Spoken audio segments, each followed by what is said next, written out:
the top of the circuit, and an absolute last minute dash starting the Braddon Auto Mart Simparts car, and were very late out in that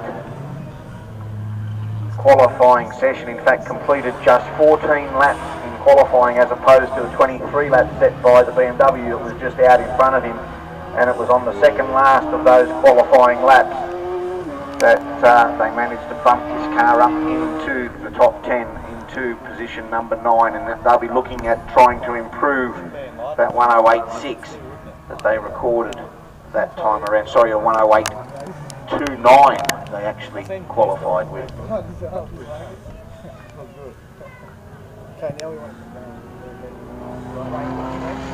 Righty, brings the car down across.